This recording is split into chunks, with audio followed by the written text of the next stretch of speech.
Hey everybody, welcome back to the podcast. Me and Oscar today, and we're going to be talking about an interesting manga here. One, Kimetsu no Yaiba, aka Demon Slayer. Recently ended at the time of this recording at 205 chapters, and that's when I was like, okay, I'm decided to read it then because this explosive hype for the series. All these anime shops I see, nothing but Demon Slayer content for long period of weeks, and a lot of people I know were reading it saying it was good, so I thought, you know what, yeah, I'll give it a read eventually. And then when I found out it was ending, I was like, okay, now is the time to jump in. There are complaints about how the ending feels. To bring it back up, mentioned it on the podcast when it happened, but the reason it ended was because the mangaka had to leave for family emergencies, just couldn't continue working on manga at the moment, so instead of putting it on hiatus, decided just to end the series. I don't know, after reading it in its whole, it felt fine. It didn't feel as rushed as I thought it was going to be for the ending. So I think it was the better option just to end it. Yeah, I'm gonna say it was pretty solid overall. My only grief over the ending is they had this take on generational things, like kind of like JoJo. You know, like no matter what happens, good or bad, like things move on, you'll move forward, blah blah blah. Because each and every character in this series has like their own little nuance. It's a complete build up for each individual character. Like every character they introduce, even if it's somebody who ends up dying, or somebody who like doesn't really matter later, or probably won't make it to the final cut when it comes to like the main corpse for Demon Slayers. It's all enveloped within like a big emotional blanket, where essentially like everyone ends up kind of moving into like the new future and like still keeping a little bit of their same little tendencies like the old characters did. I just think that having it set up way, way, way into the future just to kind of end things there was maybe a little bit too much. I kind of figured like you could have at least shown them when they were older, especially like to see what it would be like for some of these people. You know, I think that's also a very serious and gritty thing that could have been a realistic thing within the series ending. Yeah, I was never a fan of this kind of ending for a series. It cuts us short of what we care about in the series. It gives us brand new characters that the only way you're going to recognize them is by them acting exactly like characters that they're descended from. And then you could kind of get a clue of who paired off with each other based on the siblings of some of these high school students. These epilogues are never the best because it's like, well, why are you going to rip us away from seeing what our characters have done? I mean, sure, we get that one, I guess it was a photo or a painting or something, right, of everybody together from the past. I always feel like it's a cheap way to end the series. I talked to a friend about it who likes it, and he's talking about like, oh, you know, it shows that they will always be together no matter what, like through all the hardships or generations. And I'm like, yeah, sure, but I just rather see what our characters do. They don't have to be adults. It doesn't have to be a huge time skip or anything, but at least give us a definitive ending for most of our characters. So, yeah, let's go ahead and get into the main chunk about this series, man. So it's written and drawn by Koyoharu Gotoge. Checking out their work. Not a lot. Like, this is their first serialized manga. They had a one-shot and like a 4-chapter miniseries in celebration of some one-shot award from Jump. Yeah, first series in. Ran from 2016 and ended in 2020 of May this year.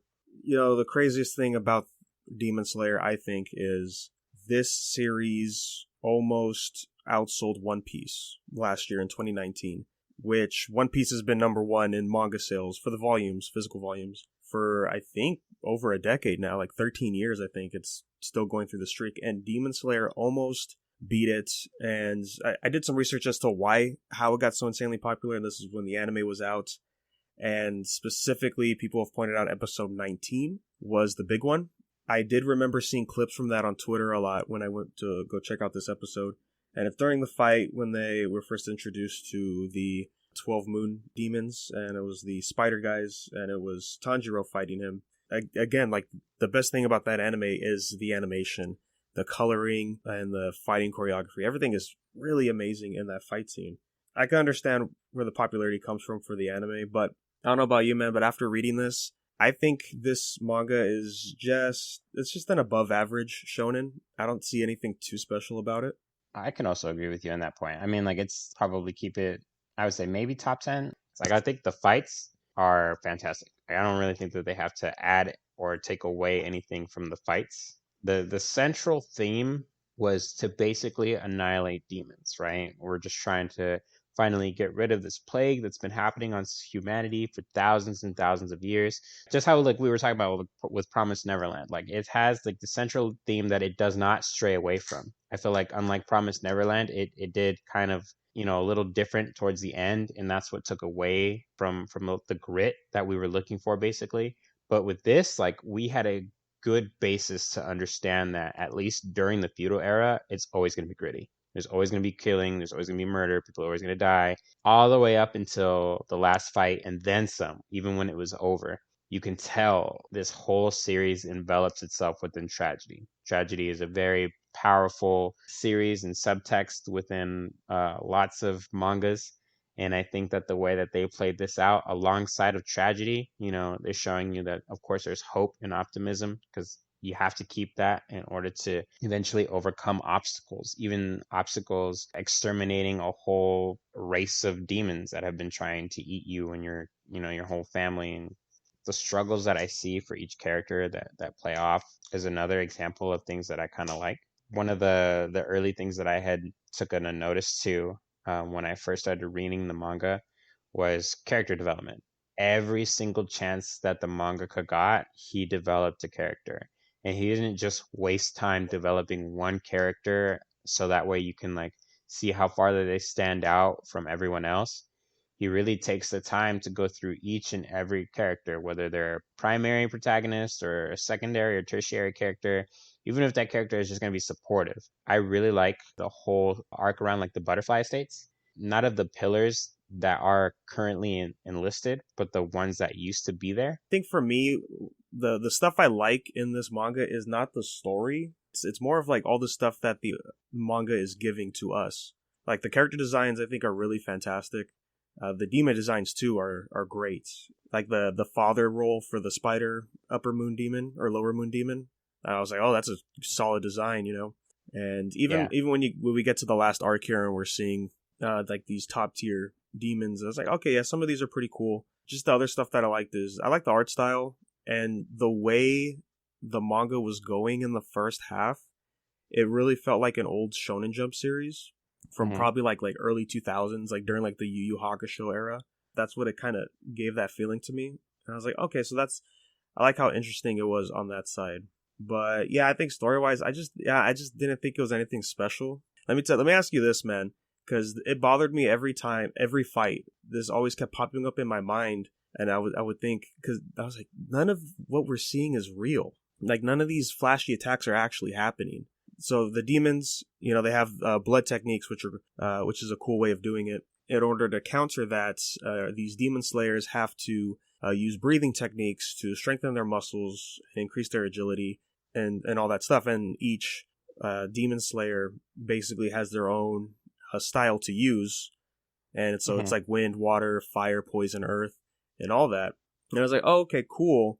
But then once we started seeing the manga doing the flashy anime attacks of like, you know, the water pillar attacks that Tanjiro uses, I kept thinking that's not really happening though. He's not pulling out water. They're not shooting fire, you know. So every time I saw it, it just bothered me because it's that sometimes the manga acts like it's those element attacks are really happening, but they're not.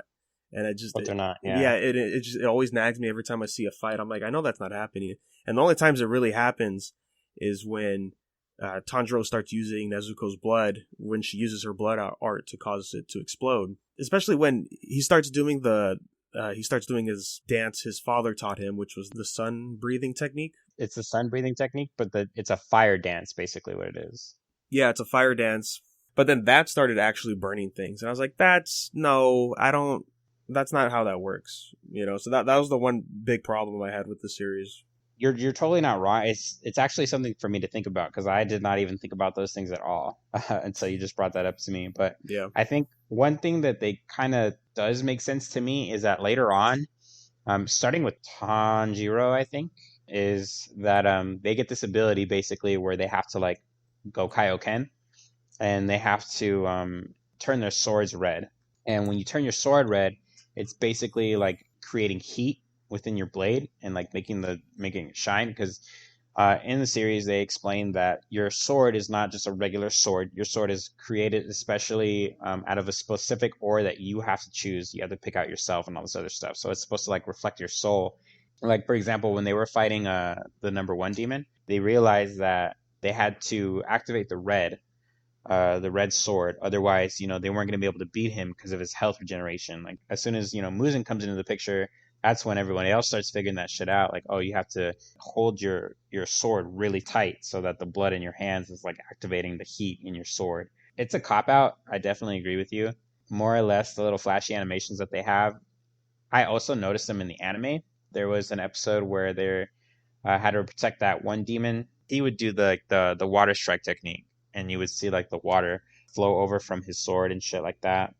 I mean, it looks nice. I like the art for it, and that's what really stands out in the animation because they go with different colors and contrast. Yeah, it's just not happening, and I feel like we could have gone a step further into actually having that work out. Because, like you said, the swords are made of special ore that you have to specifically pick. Then that could just be deciding, like, oh, yeah, so you were, like, Tanjiro, you were destined to learn the water breathing technique or something because, the ore you picked is able to draw that out of, like, the power or something. So that way you can Yeah, actually use these kind of techniques. That would have made it a lot better for me, and that wouldn't have nagged me the entire time. And I'm fine with some of the other stuff. The thunder breathing technique. Yeah, Zetsu. When it's like, oh, he only knows the first strike. that's true. He only knows one form, or technically he knows two forms, but he mastered the first form. They say like, oh, it sounds like lightning when he strikes because he's moving so fast. I'm fine with that. That's that anime shit I'm okay with. But like, if it has to be flashy, you have to give us. I think you have to give us proper explanation for it. I'm fine with the demon blood arts.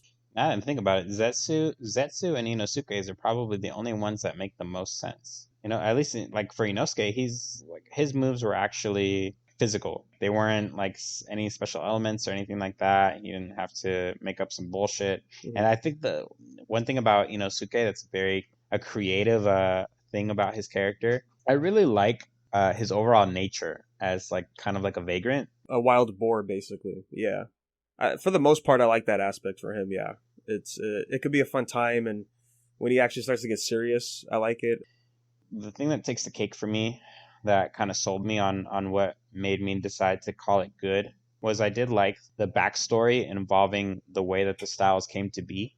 It's basically pointing out to you that this person who they're fighting may or may not be the creator of all the other sword styles. When we wonder, how did somebody who was so powerful come to end up working under the guy who was trying to kill him the whole time?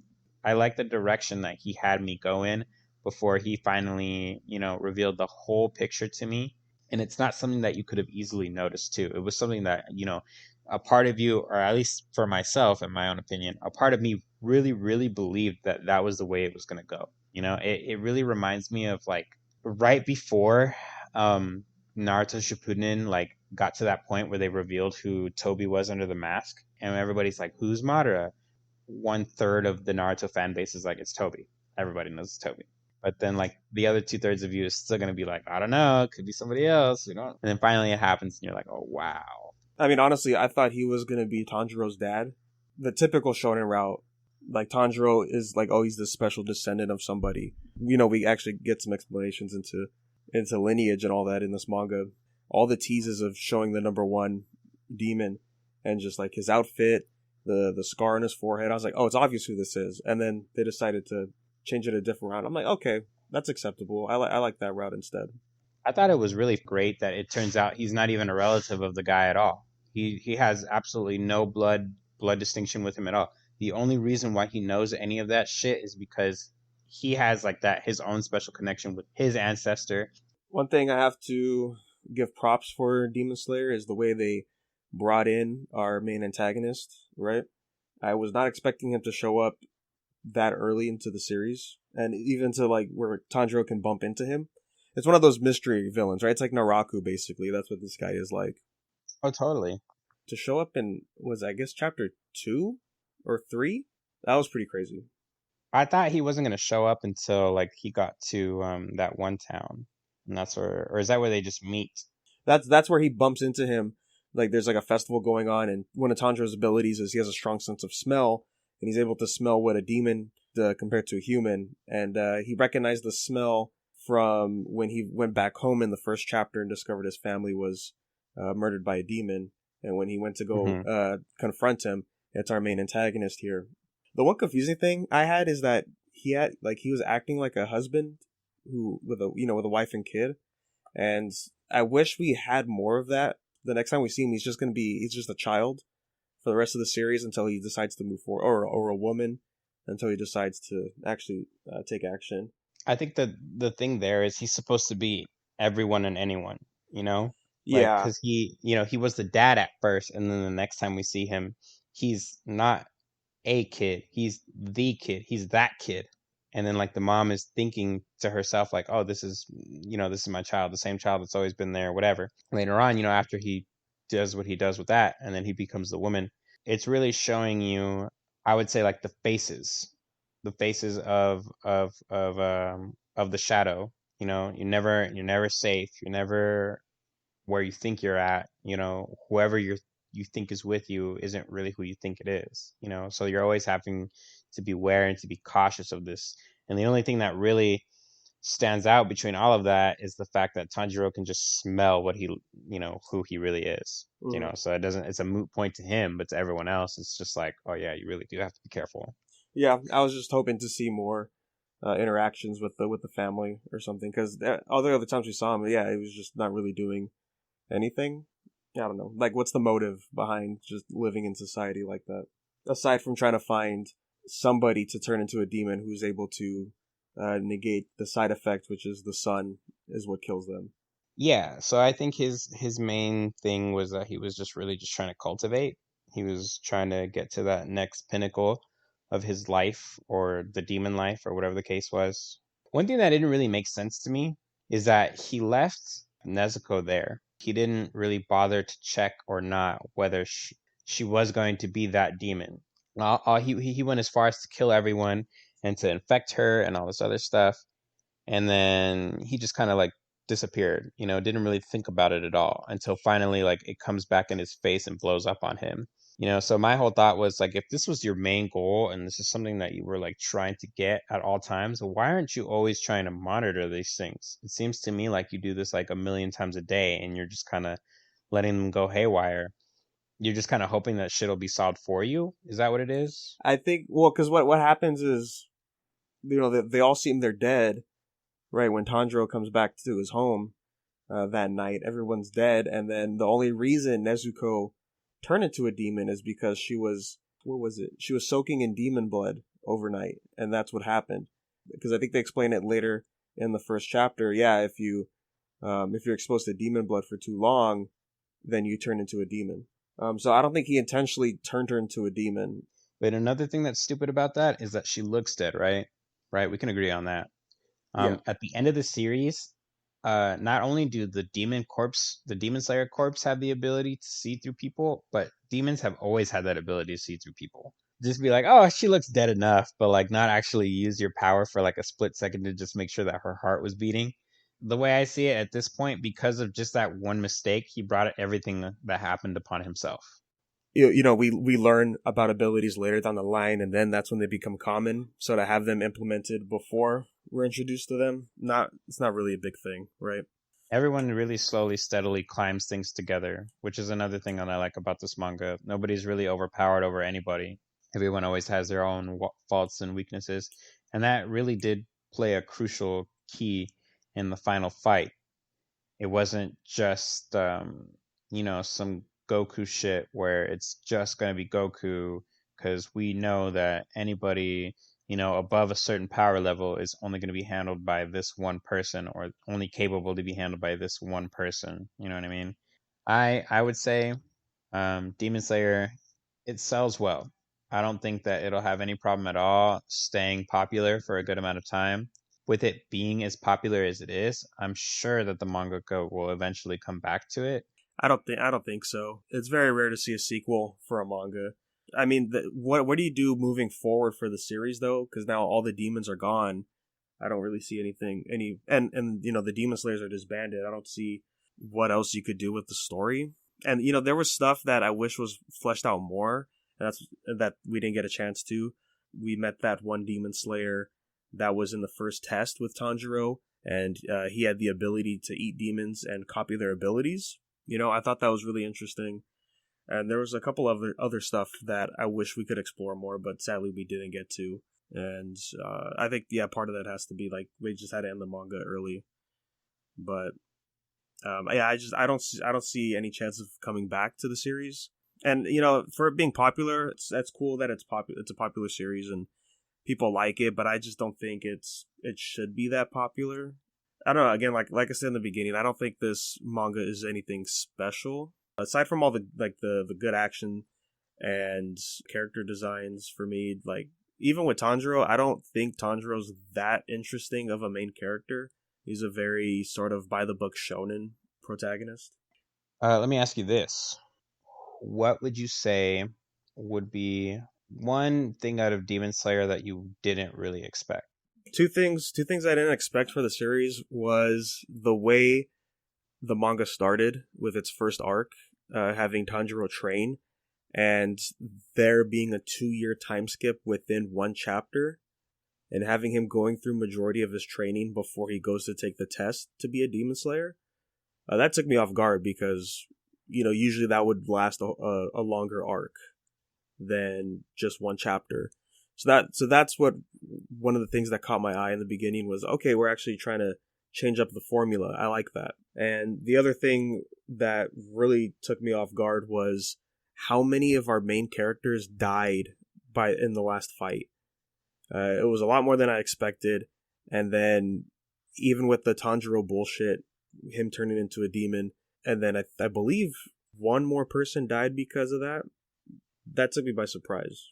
I would say one thing that took me by surprise was the background of Tanjiro's family. Like I didn't really expect that whole thing that we were talking about earlier, where like the mangaka misdirects us into thinking that Tanjiro is a descendant, somehow, some way, just like the other guy. I like that during the arc where they go to the village of the blacksmiths and they meet the Cloud Pillar.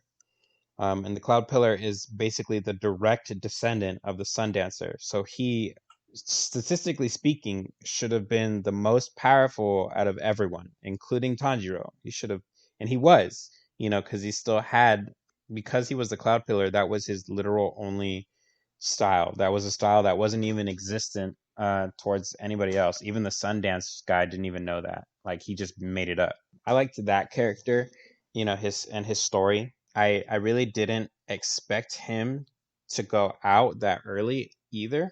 That also really threw me by surprise, especially because the way that he went out didn't even involve the main antagonist. It didn't involve him like even getting one up on the guy that he was trying to take out. He just kind of ended up being built up really big to show us this premise of how strong his dynasty is and how strong the sun breath dance technique is. But he just ends up kind of taking a shit on it, and I was disappointed by that. I was really hoping that character would have at least made it towards the end, the final stage of the arc, just so that way we could have really seen something spectacular. Like I was really hoping that there would have been an opportunity for Tanjiro and the Cloud Pillar for them to both do the breathing technique at the same time. I think that would have been really awesome if we would have seen like some sort of combination from the both of them regarding a technique that only these two people know. And then it just gets left off for Tanjiro to do everything himself, and he's the only one that's going to end up using those techniques. And then even then, afterwards, like nobody ends up using it at all. Like that's it, it's gone. That really caught me by surprise. One of the other things that really caught me off guard was the process of their swords. Tanjiro had broken his sword at least 3 or 4 times, and then the very last time, it's just like he doesn't even get his own sword anymore. He just ends up taking a sword. Yeah, then You the know, last fight, yeah, he just grabs one. yeah, and I think to myself, if the responsibility of the demon slayer sword was, supposed to endow something within yourself, like a reflection of yourself, but it's just gonna end up with you randomly grabbing any sword anyway, or just having this sword that wasn't particularly made for you, but it's supposed to be like the God-given sword, the red sword. And I'm just kind of like, it doesn't really reflect on your character. It doesn't make Tanjiro Tanjiro, knowing that he has to use other people's shit, like taking the hilt from the fire pillar sword, um, to help him use it to kill Muzan, and then he gets that comment later from the fire pillar father and then the son, like, oh hey, I know that you use the pillar, the hilt, the little guard thing, whatever, to kill Muzan. And to me, I just want you to know that that really made my son proud, wherever he is, I'm sure, like watching you from above or whatever the fuck, like honor has been restored to our clan, blah, blah, blah. And I'm just like, that shouldn't have really had to work that way, though. Like the hilt's not gonna add anything special to the sword, right? Because it's all about the ore they use for the blade, like they said. It was just more out of a respect thing, I think, to add the hilt onto his sword. Yeah, I mean, I can see it being more emotional than respectful.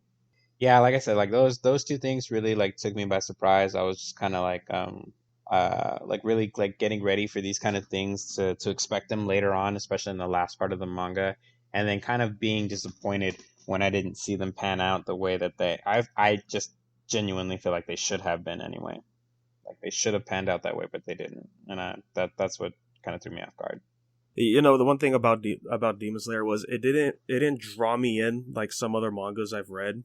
I didn't want to keep going because I wanted to. More of just I want to finish this and see. I just wanted to see what this manga is gonna do, but it's not in the direction to where I think like, oh, I can't wait to see how this arc ends. So it didn't really grab you then. It was just kind of Not like, really. I mean, like I've said, the designs and other stuff involved is great. I just don't think the story itself was anything special to me. One thing I will also say is but what really caught me by surprise was the fact that Nezuko doesn't really talk. She doesn't talk in the whole series, even when she's like fighting and like the bamboo thing is out of her mouth. I thought that she would have dialogue, but yeah, that threw me off. I think the fact that she couldn't talk was really more of a, I don't know. I think that it helps build up situations for comedic relief. I know that there are times where she like gets pat on the head or something, and then she makes like the chibi face, or something cute like that. There are times that even though she doesn't talk, she's talking in her head, and that's like supposed to show you like the emotional weight that she carries being a demon. I think there's even like a real scene before he ends up getting summoned to start helping everybody with the pillars. I think it's like his very first mission. Yeah. He gets sent out to take care of like that demon who can like sink in its own swamp or whatever, and then like Nezuko has like these moments where she like recognizes like people, thinks those people are her parents or like her mom or her brothers and sisters and stuff like that, and she realizes early that she's infected, that she's not the same, and I think that even though that she doesn't talk, she at least is very aware of herself, and that really made it seem normal to me, where Mm-hmm. someone who doesn't talk at least is conscious of what they're doing, and that to me is basically the same thing. You wouldn't really have to worry much to see if they're gonna hold you back or anything like that. That's at least what I Mm-hmm. got out of Yeah, it yeah, I agree with that. when I took my 2 cents to Nezuko being mute for the majority of the manga. Definitely, after a lot of the things that we talked about, I can see where you're getting your points across about it being somewhat of just a mediocre story. The fights definitely make it worth it. That's what I got out of it because I did enjoy those scenes. Those are probably the best scenes recurringly throughout the manga. So yeah, guys, with that, go ahead and wrap us up today. Yeah, so you could go ahead and give us an email, unversepodcast@gmail.com, question, comments, all that good stuff. You can always follow us at Unverse Podcast. Anywhere you go on social media, let you know when the latest episodes drop. So thanks, guys, for swinging by, and we will catch you on the next episode.